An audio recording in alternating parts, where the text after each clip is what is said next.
તમે અત્યાર સુધી બહારથી કોઈ પણ વસ્તુની ખરીદી કરતા તો તમને ક્યારે પણ કઈ પ્રોડક્ટ ફ્રી મળી છે ક્યારે?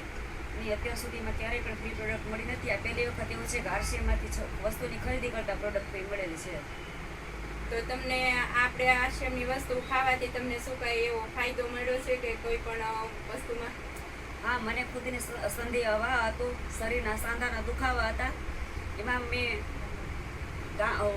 ગામા વુમન અને ઓમેગા 3 એનો 3 મહિનાનો કોર્સ કર્યો. મને સાંધામાં ફરક પડી ગયો. અને આરસીએમનું રાઈસ બ્રાન્ડ ઓઇલ અને નમક, એનાથી મને ઘણો ફાયદો થયો છે. શરીરના હાંધાનો દુખાવો જતો રહ્યો છે, પોજા ઉતરી ગયેલા છે અને હવે શરીરમાં દુખાવો રહેતો તમને શું નથી. લાગે છે કે આપણે આરસીએમની જ વસ્તુ ખાવી જોઈએ કે બજારની વસ્તુ કોઈ પણ ખાવી જોઈએ? બજારની વસ્તુ ક્યારેય નહીં ખાવી જોઈએ. બહારના તેલ ને બધું ભારે આવે છે. એના કરતાં આરસીએમનું તેલ આ પ્રોડક્ટ બધું બહુ સરસ આવે છે અને એનાથી શરીરને સ્વાસ્થ્યમાં ફાયદો થાય છે, પરિવાર માટે શાંતિ થાય છે અને ઇન્કમ પણ મળે છે અને પ્રોડક્ટમાં ફ્રી વસ્તુ પણ મળે તો છે. આ ખવાય કે ન ખવાય?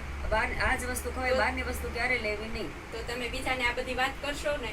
હા, બીજાને વાત કરીશ, કારણ કે આનાથી ફાયદો છે, શરીર સ્વાસ્થ્ય છે અને ઘરમાં બચત પણ થાય છે. જય યશ. જય હર્ષ.